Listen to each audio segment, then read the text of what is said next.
मैं Prem Shankar Singh, Dayalbagh educational institute Agra से। आज हम लोग ईपीजी पाठशाला के अंतर्गत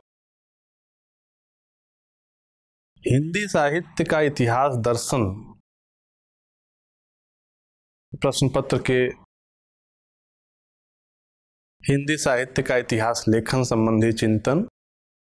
और लेखन का इतिहास विषय पर चर्चा करेंगे। इस पाठ का उद्देश्य यह है कि साहित्य के अनुशीलन में साहित्य के इतिहास का क्या उपयोग है, हम इसे समझ सकेंगे। हिंदी साहित्य के इतिहास लेखन की जानकारी हासिल कर सकेंगे। हिंदी में हुए साहित्य इतिहास लेखन संबंधी चिंतन के संदर्भ में जान सकेंगे और इतिहास लेखन से साहित्य के इतिहास लेखन की भिन्नता और समानता को भी समझ सकेंगे। देखिए, साहित्य के ऐतिहासिक स्वरूप को समझने के लिए साहित्य के इतिहास की आवश्यकता पड़ती है।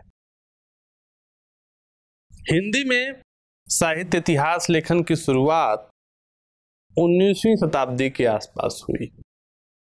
फ्रेंच विद्वान गारसा द तासी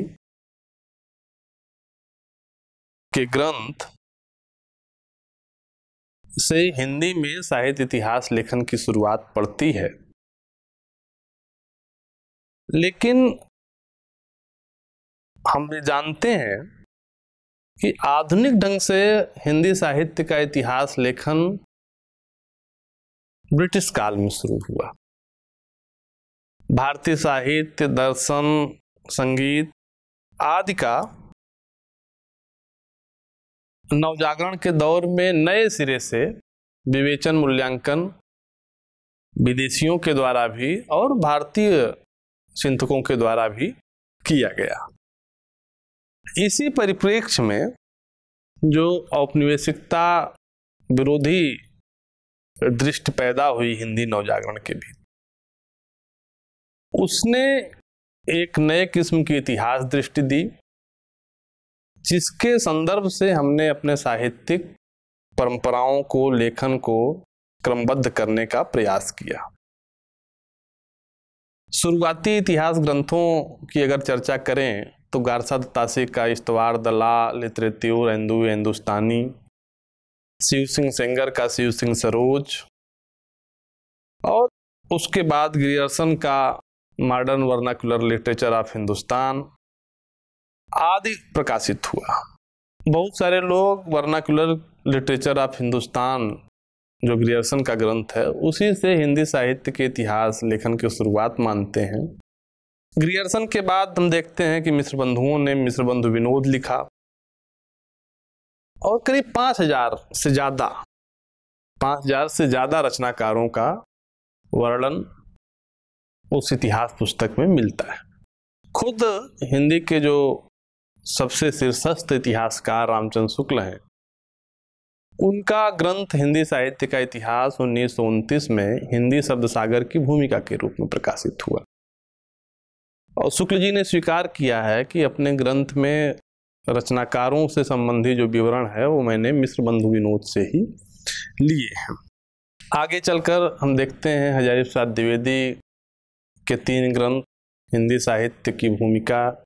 हिंदी साहित्य उद्भव और विकास, हिंदी साहित्य का आदिकाल, गणपत चंद्रगुप्त का हिंदी साहित्य का वैज्ञानिक इतिहास, रामस्वरूप चतुर्वेदी, विश्वनाथ त्रिपाठी का हिंदी साहित्य का सरल इतिहास आदि अनेकों ग्रंथ और रचनाकारों ने, इतिहासकारों ने हिंदी साहित्य इतिहास लेखन की परंपरा को समृद्ध किया। इसी तरीके से साहित्य अकादमी के द्वारा प्रकाशित विजेंद्र स्नातक का हिंदी साहित्य का इतिहास या 7 जिल्दों में जो नागरिक पिछाड़ी सभा से हिंदी साहित्य का बृहत इतिहास प्रकाशित हुआ, ये सब अलग अलग तरीके से इतिहास लेखन की पद्धति और सामग्री का संकलन विवरण हमारे सामने ले आते हैं। हिंदी साहित्य के अलग अलग कालों का इतिहास लिखा गया, अलग अलग विधाओं के विकास के जो है इतिहास से संबंधित पुस्तकें हैं हिंदी में उपलब्ध हैं। अब इतिहास लेखन के संदर्भ में हमें जो विपुलता दिखाई पड़ती है, जो विविधता दिखाई पड़ती है, उससे बिल्कुल उलट एक संदर्भ यह है कि हिंदी में इतिहास संबंधी दृष्टिकोण क्या हो, साहित्य इतिहास संबंधी दृष्टिकोण क्या हो, साहित्य इतिहास किस जरूरत को ध्यान में रख करके लिखा जाए, इसके बारे में सुचिंतित विचार विमर्श की कोई प्रणाली हमें नहीं दिखाई पड़ती। यद्यपि साहित्य के इतिहासकारों ने अपनी इतिहास दृष्टि को परिभाषित करना जरूरी समझा है। शुक्ल जी परिभाषित करते हैं, जनता के चित्रवृत्ति में परिवर्तन के साथ साहित्य की परंपरा में भी परिवर्तन आता है। हजारी प्रसाद द्विवेदी लोक चिंता शब्द को जो है और परंपरा के स्वाभाविक विकास को नजर में रखते हैं, लेकिन साहित्य इतिहास संबंधी चिंतन हिंदी में हमें देखने को नहीं मिलता। साहित्य के इतिहास को लेकर क्या दृष्टिकोण हो, पूर्ववर्ती इतिहासों की प्रासंगिकता के साथ उनकी सीमा पर विचार करते हुए नए इतिहास की संभावना और साहित्य के इतिहास के लिए क्या विश्व दृष्टि जो है उचित होगी, इन सब प्रश्नों से विचार विमर्श बहुत बाद में संभव हो पाया। सबसे पहले आचार्य नलिन बिलोचन शर्मा की पुस्तक साहित्य का इतिहास दर्शन, जो 1960 में प्रकाशित होती है, उसमें इस समस्या पर विचार किया गया। और उसके बाद 1981 में प्रोफेसर मैनेजर पांडे की पुस्तक प्रकाशित हुई साहित्य और इतिहास दृष्टि। ये दो मुकम्मल पुस्तकें हैं जो साहित्य के इतिहास दर्शन पर हिंदी में लिखी गई हैं। इसके अलावा डॉक्टर नामवर सिंह की इतिहास आलोचना, डॉक्टर नित्यानंद तिवारी की पुस्तक आधुनिक साहित्य और इतिहास बोध, सुमन राजे की एकाधिक पुस्तकों में हिंदी में साहित्य इतिहास दर्शन की समस्या के बारे में चिंतन और लेखन दिखाई पड़ता है। आगे के अध्याय में, आगे के उसमें हम लोग इन चीज़ों के बारे में थोड़ा विस्तार से अध्ययन करने की कोशिश करेंगे। जैसा कि मैंने बताया, हिंदी में साहित्य इतिहास दर्शन की जो परंपरा है वो शुरू होती है नलिन बिलोचन शर्मा की पुस्तक साहित्य का इतिहास दर्शन से। ये पुस्तक 1960 में बिहार राष्ट्रभाषा परिषद से प्रकाशित हुई थी और इसका जो पहला अध्याय है वह इतिहास दर्शन भारतीय दृष्टिकोण, इस विषय पर केंद्रित। इसमें नलिन जी जो पश्चिमी चिंतक विचारक हैं और जिन्होंने भारतीय लोगों के बारे में एक ये धारणा फैला रखी थी कि वे अपने अतीत का कोई इतिहास प्रस्तुत नहीं करते, और इसका कारण यह बताया कि उनके पास कोई ऐतिहासिक विवेक नहीं है, इस बात पर आपत्ति दर्ज कराते हैं नलिन जी। और उन्होंने कहा कि भारतीय इतिहास के पाश्चात्य इतिहासकारों ने पुराणों को अविश्वास से घोषित करते हुए भी इन्हीं के आधार पर राजाओं के नाम और उनका राजत्व काल निर्धारित किया। फार्जिटर के द्वारा पुराणों में संकलित ऐसी सामग्री का महत्व निर्विवाद है, यद्यपि इस विद्वान ने भी सामान्य रूप से कह डाला है कि प्राचीन भारत ने हमें इतिहास ग्रंथ नहीं दिए। इसी तरह मैकडॉनेल और पार्जिटर आदि प्राच्यविदों ने कल्हड़ की राजतरंगिणी को नजरअंदाज कर दिया। नलिन जी बताते हैं कि असल में भारतीयों का जो इतिहास संबंधी दृष्टिकोण है उसे ये पश्चिमी चिंतक नहीं समझ पाते, और इस नासमझी के चलते उन्होंने भारतीयों का जो इतिहास संबंधी दृष्टिकोण है उसे ही खारिज कर दिया। जबकि हमारे यहाँ धर्म, अर्थ, काम, मोक्ष, इन चारों चीज़ों को में मानव सभ्यता का प्रत्येक पहलू अंतर्भुक्त हो जाता है, ऐसा बताया गया है। फिर काल विभाजन और ऐतिहासिकता के संदर्भ से उन्होंने कहा, हमारे यहाँ एक बात तो कहते हैं जो कि आज तक हम कालिदास का समय निश्चित नहीं कर पाए, तो इसका कारण यही है कि वे उन्हें ईसा पूर्व 57 के विक्रम का समकालीन मानने से इनकार करते रहे। यद्यपि निश्चित परंपरा यही है, भाषा और शैली जैसे तथाकथित अंतः साक्ष्यों और अनेक वही साक्ष्यों के चक्कर में पड़कर कालिदास का समय सदा के लिए असमाधेय हो गया है।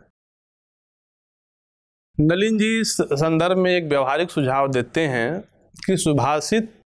जो संस्कृत साहित्य की विशिष्ट परंपरा, समृद्ध परंपरा है, उनको संकलित करके उनके संग्रहण के द्वारा और विश्लेषण के द्वारा इस गुत्थी को सुलझाया जा सकता है। और यह भी बताया उन्होंने कि 482 सुभाषित संग्रहों की तालिका प्रस्तुत करते हुए बताया उन्होंने कि इन संग्रहों में शामिल किसी भी कवि का साहित्य इतिहास में उल्लेख नहीं मिलता, जिससे ज्ञात होता है कि कितनी विपुल साहित्य राशि साहित्य इतिहास लेखन से बाहर है, जबकि सुभाषित लेखन की परंपरा प्राकृत तक निर्बाध रूप से चलती रही है। साहित्य इतिहास दर्शन संबंधी दृष्टिकोण के बारे में चर्चा करने के बाद, संस्कृत साहित्य के बाद, वे हिंदी साहित्य के इतिहास दर्शन पर चर्चा करने से पहले जर्मन, फ्रेंच, अंग्रेजी, रूसी, पोलिश तमाम देशों के जो है साहित्य इतिहास संबंधी धारणाओं की चर्चा भी उस पुस्तक में करते हैं। और उसके बाद उन्होंने हिंदी साहित्य के इतिहास पर के दृष्टिकोण पर जो है अपनी महत्वपूर्ण राय भी उस पुस्तक में प्रकाशित की है। नलिन जी गारसादा तासी की पुस्तक का उल्लेख जरूर करते हैं, लेकिन हिंदी का पहला प्रयास, हिंदी साहित्य इतिहास लेखन का पहला प्रयास वह शिव सिंह सरोज को मानते हैं। और युग विभाजन, पृष्ठभूमि निर्देश, सामान्य प्रवृत्ति निरूपण, तुलनात्मक आलोचना और रचना के मूल्यांकन के प्रयास आदि के आधार पर वे ग्रियर्सन की जो पुस्तक है उसे हिंदी का पहला इतिहास मानते हैं। पहला प्रयास शिव सिंह सेंगर की पुस्तक शिव सिंह सरोज, और पहला इतिहास वर्नाकुलर लिटरेचर ऑफ हिंदुस्तान जो ग्रियर्सन की पुस्तक है। साथ ही ग्रियर्सन को एक बात का और श्रेय वो देते हैं, हिंदी में आमतौर पे आचार्य रामचंद्र शुक्ल को विधेयवादी दृष्टि का जो है इतिहासकार माना गया है, लेकिन वे इस बात का श्रेय ग्रियर्सन को देना उचित समझते हैं। और ग्रियर्सन के बाद आचार्य शुक्ल के इतिहास के बारे में वो चर्चा करते हैं, और वो कहते हैं उनके इतिहास लेखन के बारे में कि जो पश्चिम में प्रचलित विधेयवादी प्रणाली थी, उस प्रणाली को आचार्य शुक्ल कुछ नएपन के साथ हिंदी में स्वीकार करते हैं, और शुक्ल जी के इतिहास लेखन से अलग और मौलिक प्रयत्न वे हजारी प्रसाद द्विवेदी के इतिहास को मानते हैं, इस आधार पर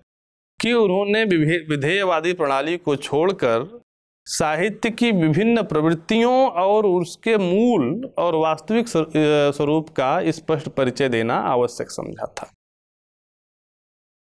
और इसके बाद वे इतिहास, आलोचना और शोध, इन तीनों में क्या अंतर है इस पर जो है फोकस करते हैं, और ये बताते हैं कि दरअसल इतिहास संपूर्ण विस्तार का सर्वेक्षण, अनुशीलन और मूल्यांकन है। शोध विस्तार के खंड खंड का उद्घाटन और विश्लेषण करता है, और आलोचना पथ चिन्हों पर प्रकाश केंद्रित करती है। तीनों एक दूसरे के लिए आवश्यक और पूरक होते हुए भी स्वतंत्र महत्व के अधिकारी। विस्तार को साहित्यिक इतिहास की कसौटी मानते हुए नलिन जी इस निष्कर्ष पर पहुंचते हैं कि साहित्यिक इतिहास का विषय भी यदि विस्तार है, तो विस्तार से ज्यादा महत्व उन गौड़ों का, माइनर्स का है, जिनसे विस्तार निर्मित हुआ है। हिंदी साहित्य के इतिहास में महान गौड़ों की अपेक्षा हुई है, और इसका कारण यह है कि शोध ने अपने वास्तविक कर्तव्य का पालन नहीं किया है। नलिन जी ने हिंदी साहित्य की महान परंपराएं, हिंदी साहित्य के शेष पक्ष आदि लोक वार्ताओं का साहित्य इतिहास लेखन आदि संदर्भों से भी जो है हिंदी साहित्य के इतिहास लेखन की परंपरा का विश्लेषण और अध्ययन किया है। नलिनी बिलोचन शर्मा के बाद जो चिंतक हमारे सामने हैं साहित्य इतिहास दर्शन के संदर्भ में, वो रामविलास शर्मा है। रामविलास शर्मा के साहित्य इतिहास दर्शन संबंधी चिंतन की केंद्रीय चीज जातीय साहित्य की पहचान और इतिहास लेखन। उनका मानना था कि भारत में बहुजातीय राष्ट्रीयता का विकास एक विशिष्ट उपलब्धि है, इसलिए भारत की किसी भी भाषा के साहित्य के इतिहास का अन्य भाषा के साहित्य के साथ क्या संदर्भ है, इस बात को नज़रअंदाज करके किसी भी भाषा का साहित्य इतिहास नहीं लिखा जा सकता। वे स्पष्ट रूप से मानते हैं कि इतिहासकार चाहे मार्क्सवादी हो या गैर मार्क्सवादी, यदि वह भारतीय साहित्य का इतिहास लिखता है तो उसे विभिन्न भाषाओं के साहित्य के आपसी संबंधों पर ध्यान देना होगा, और यदि उसे किसी एक भाषा का साहित्य लिखना हो तो भी अन्य भाषाओं के साहित्य में स्थापित संबंधों पर ध्यान देना होगा। वास्तविकता यह है कि भारत की किसी भी भाषा के साहित्य का इतिहास सही ढंग से अखिल भारतीय परिप्रेक्ष्य में ही लिखा जा सकता है। और इस तरीके से रामविलास जी हिंदी साहित्य के इतिहास को एक अखिल भारतीय संकल्पना के रूप में हमारे सामने ले आते हैं। रामविलास शर्मा के बाद इस दिशा में जो उल्लेखनीय प्रगति है वह प्रगतिवादी आंदोलन के संदर्भ से पैदा होती है हिंदी में, और डॉक्टर नामवर सिंह ने हिंदी में साहित्य के इतिहास की मार्क्सवादी दृष्टि क्या हो इसके बारे में विचार किया है अपनी पुस्तक इतिहास और आलोचना में। और ये वो दौर है जबकि आज़ादी के बाद साहित्य के भीतर कलावादी तत्व उभरने लगे थे, और दूसरी तरफ जो मार्क्सवादी आलोचना है वह यांत्रिकता का शिकार हो करके न तो पुरानी रचनाशीलता और न ही नई रचनाशीलता के साथ न्याय कर पा रही थी, और न ही कलावाद के द्वारा उठाए गए प्रश्नों का सैद्धांतिक स्तर पे कोई समाधान कर पा रही थी। इस दौर में नामवर सिंह ने इस ऐतिहासिक जिम्मेदारी का वहन किया और साहित्य के संदर्भ से ऐतिहासिक भौतिकवाद को आधुनिक इतिहास शिल्पी शक्तियों के अस्त्र के रूप में व्याख्यायित किया। उनकी पुस्तक इतिहास और आलोचना में छपे लेख इतिहास में लोक साहित्य, इतिहास का नया दृष्टिकोण,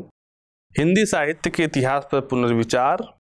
इतिहास और आलोचना इस बात के प्रमाण के तौर पर याद किए जा सकते हैं। नामवर जी ने रामचंद्र शुक्ल को यह श्रेय दिया कि हिंदी में जो बेजान किस्म की साहित्य इतिहास लेखन की परंपरा थी उसे सबसे पहले सजीवता जो है आचार्य शुक्ल प्रदान करते हैं, और उनकी खूबी तथ्य निरूपण से ज़्यादा रचनाओं के मूल्यांकन और कवियों के जो है व्यक्तित्व के उद्घाटन में बताई। और नलिनी बिलोचन शर्मा की तरह उन्होंने हजारी प्रसाद द्विवेदी को एक मौलिक इतिहास दृष्टि का समर्थक बताया आचार्य शुक्ल के बाद। लेकिन नामवर जी के इतिहास चिंतन संबंधी दृष्टिकोण का सबसे प्रभावी पहलू है 5वें दशक के हिंदी साहित्य के इतिहास की स्थितियों पर विचार। और इस दौर में इतिहास को तटस्थता और निष्पक्षता के नाम पर तथ्यपरक और दृष्टिकोण रहित बनाने की कोशिश हिंदी में की जा रही थी। नामवर जी ने स्पष्ट हस्तक्षेप करते हुए कहा कि जबकि मानव इतिहास की प्रवाहमान धारा में धारा और किनारा सब कुछ मनुष्य ही है, तटस्थ कोई नहीं। जो विरोधी धाराओं के संघर्ष से घबराकर निष्पक्षता में विश्राम करना चाहता है वह प्रवाह पतित होकर अनजाने ही इतिहास विरोधी धारा में जा पड़ता है। इसके अलावा विस्तार से उन्होंने साहित्यिक इतिहास के लिए ऐतिहासिक भौतिकवादी दृष्टिकोण, द्वंद्वात्मक प्रणाली और मार्क्सवादी ऐतिहासिक दृष्टिकोण को अपनाने पर बल देते हुए ये भी बताया कि हिंदी में इस तरह के प्रयास की क्या सीमाएं रही हैं, और आखिर में जो बात वो कहते हैं मार्क्सवादी इतिहास दृष्टि के बारे में या आलोचना के बारे में एक बहुप्रचारित बात यह है कि यह अंतर्वस्तु पर जोर ज़्यादा देते हैं, रचना के शिल्प पक्ष इनके लिए गौड़ होते हैं। लेकिन नामवर जी ने अपने उसी निबंध में ये बताया है विस्तार से कि शिल्प के परिवर्तन भी साहित्यिक प्रक्रिया या ऐतिहासिक प्रक्रिया का जो है परिणाम होते हैं, और ऐतिहासिक भौतिकवाद साहित्य के इतिहास में विषय वस्तु के ही परिवर्तन की कुंजी नहीं देता, बल्कि रूप तत्व के विकास का भी सूत्र बताता है। डॉक्टर नामवर सिंह के बाद साहित्य इतिहास चिंतन के संदर्भ में और समग्र दृष्टि के साथ जो महत्वपूर्ण काम है वह प्रोफेसर मैनेजर पांडे का 1981 में प्रकाशित जो उनकी पुस्तक है साहित्य और इतिहास दृष्टि। ये पुस्तक 2 खंडों में विभक्त है। पहला खंड जो है साहित्य और इतिहास के जो सैद्धांतिक पक्ष हैं उनसे जूझते हुए बनती है, और पुस्तक के दूसरे हिस्से में हिंदी के 3 बड़े साहित्य इतिहासकारों के इतिहास दृष्टिकोण के बारे में विस्तार से विवेचन किया गया है। वे 3 आचार्य रामचंद्र शुक्ल, हजारी प्रसाद द्विवेदी और रामविलास शर्मा की इतिहास दृष्टियां हैं। जैसा मैंने कहा कि 1960 के आसपास हिंदी साहित्य में जो एक नए किस्म के रूपवाद का विकास दिखाई पड़ता है, सौंदर्यवाद के पक्ष में प्रचार शुरू होता है, वह शुद्ध सौंदर्य और शाश्वतता की खोज, सार्वभौमिकता की खोज,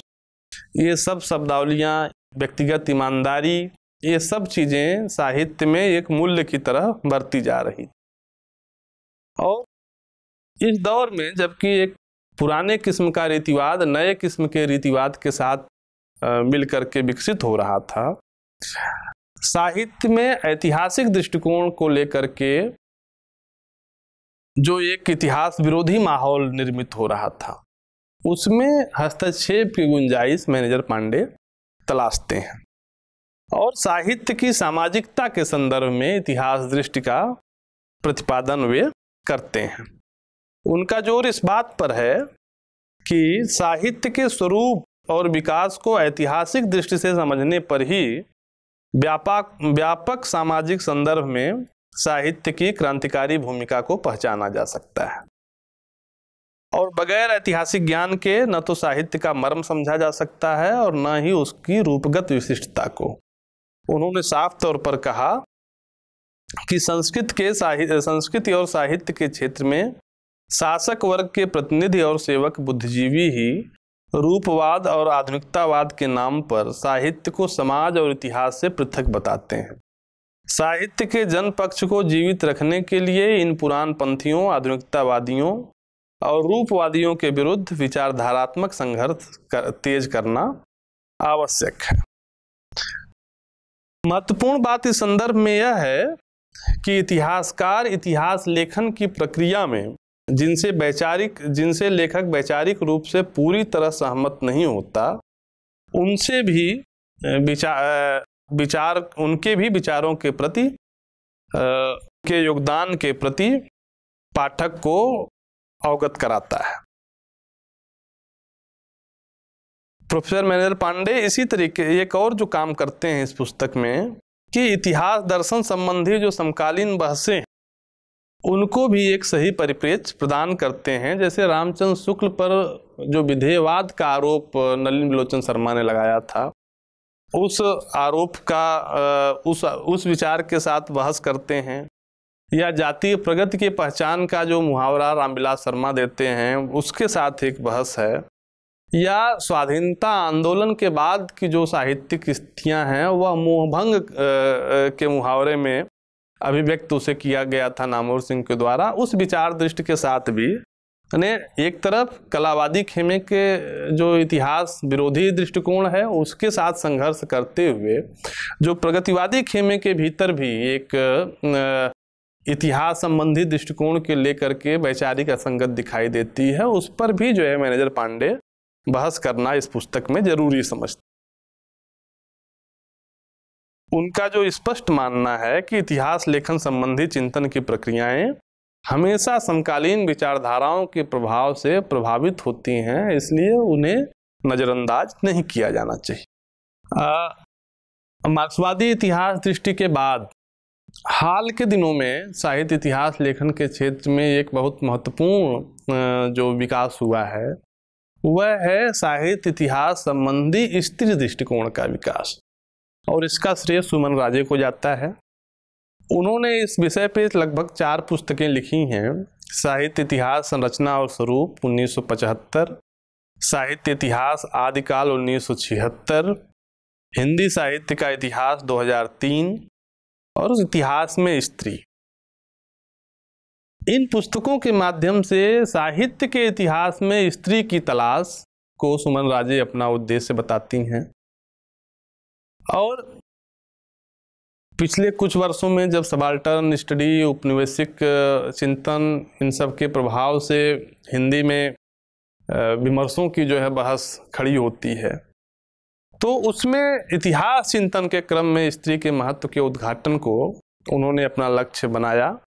और ये कहा कि साहित्य लेखन की एक अविच्छिन्न धारा रही है, आवश्यकता है उसे खोज निकालने की। और स्त्रीवादी विचारकों ने इतिहास पर आरोप लगाया कि इतिहास पुरुषों का इतिहास होता है, क्योंकि इतिहास अपनी प्रकृति में सामंती होता है और इतिहास की सामंती प्रकृति लेखन में कम सामग्री चयन एवं वैचारिकी पर अधिक लागू होती है। सामग्री चयन की यह सामंती प्रकृति काल के साथ तथ्यों को छोड़ देती है। इस संदर्भ में सुमन राजे का कहना यह है कि काल ने कितना छोड़ा है, इससे बड़ी बात यह है कि कितना बचा रह सका है, और सबसे बड़ी बात तो यही है कि अवशिष्ट में से हम कितना उपलब्ध कर पाते हैं या करना चाहते हैं। सुमन राजे के अनुसार जो अंश खाली छूट गए या छोड़ दिए गए उन्हें भराव में मिलता है महिला लेखन। सुमन राजे इस छूटे अंश को भरने के लिए महिला लेखन के ऊपर ध्यान केंद्रित कर देती हैं। इस प्रकार समग्र रूप से हम ये कह सकते हैं कि साहित्य के इतिहास दर्शन संबंधी चिंतन का हिंदी साहित्य में विकास साहित्य के नए आयामों को पहचानने और विकसित करने की आकांक्षा का परिणाम है। प्राथमिक दशा में होने के बावजूद इस दिशा में अभी जितना भी काम हुआ है वह परिणाम की दृष्टि से परिमाण की दृष्टि से भले ज़्यादा ना हो, किंतु परिणाम की दृष्टि से आवश्यक ही नहीं महत्वपूर्ण भी है, और आगे इस दिशा में होने वाले चिंतन को प्रभावित करने में समर्थ भी। कई साहित्य के इतिहास के संदर्भ में जो कई अनसुलझे प्रश्न हैं, हमें उम्मीद कर सकते हैं कि आगे आने वाले समय में इस दिशा में होने वाले काम से उन प्रश्नों को भी मुकम्मल जवाब मिल सकेगा। स्त्री विमर्श के संदर्भ से साहित्य इतिहास लेखन के सवाल हमारे सामने उपलब्ध हैं। मार्क्सवादी इतिहास दृष्टिकोण साहित्य इतिहास लेखन के लिए क्या हो, इस दिशा में भी माने कोई मार्क्सवादी इतिहास दृष्टि के साथ लिखा गया इतिहास अभी हिंदी में नहीं उपलब्ध है, लेकिन इस दिशा में भी पर्याप्त काम हुआ है। आलोचना और रचना के क्षेत्र में एक जो नई गूंज इन दिनों दिखाई पड़ रही है, दलित विमर्श। तो दलित सौंदर्य शास्त्र के साथ साथ दलित साहित्य इतिहास की भी जो है जरूरत हिंदी में महसूस की जा रही है। उस दिशा में अभी जो है कोई पहलकदमी होना शेष है। और इसके साथ साथ हिंदी में जो बहुतेरा ज्ञान का साहित्य है, जो हिंदी को एक विश्व भाषा के रूप में स्थापित करने में सामाजिक विज्ञान और दूसरे अनुशासनों की भूमिका हो सकती है, उन सब संदर्भों को कैसे हिंदी साहित्य के इतिहास के अध्ययन और विवेचन का विषय बनाया जाए, इस दिशा में अभी प्रयास किया जाना बाकी है। इस दिशा में आगे होने वाले प्रयास जरूर इस बात से अपना संदर्भ जोड़ सकेंगे, इसमें मुझे कोई संदेह नहीं।